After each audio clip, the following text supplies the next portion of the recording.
ഫസൽക്ക, ഈ സിൽവറിൽ ഒറ്റയടിക്ക് ഇൻവെസ്റ്റ് ചെയ്യണോ അല്ലെങ്കിൽ മാസം മാസം ഇൻവെസ്റ്റ് ചെയ്താൽ മതിയോ? വാ, അതായത് മന്ത്ലി ഇൻവെസ്റ്റ് ചെയ്യണം, സിംഗിൾ ഇൻവെസ്റ്റ്മെന്റ് തമ്മിൽ ഒരുപാട് വ്യത്യാസമുണ്ട്.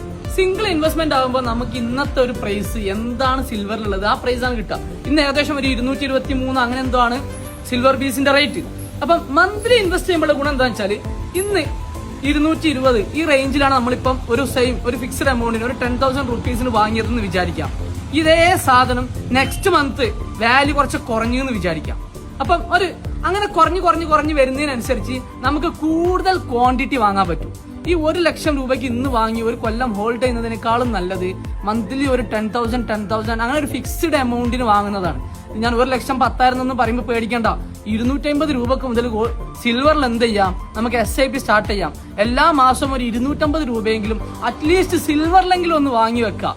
ഇത് നമുക്ക് ഒരു 5 ഇയേഴ്സ് ഒരു 10 ഇയേഴ്സ് പ്ലാൻ ചെയ്യാം. നിങ്ങൾ മ്യൂച്വൽ ഫണ്ടിലോ മറ്റുള്ള കമ്പനീസിലൊന്നും ജോയിൻ ചെയ്യാതെ ഇത് നിങ്ങൾക്ക് സ്വന്തമായിട്ട് ചെയ്യാം. ഞാൻ പറഞ്ഞ പോലെ ഫയേഴ്സിനോ ഏതെങ്കിലും സെറോദയോ അപ്സ്റ്റോക്സ് ഏതെങ്കിലും ഒരു ബ്രോക്കറിൽ അക്കൗണ്ട് ഉണ്ടാക്കുക, സിൽവർ ബീസ് അത് വാങ്ങിക്കൊണ്ടേ ഇരിക്കുക. ഇത്രയേ ഉള്ളൂ പണി.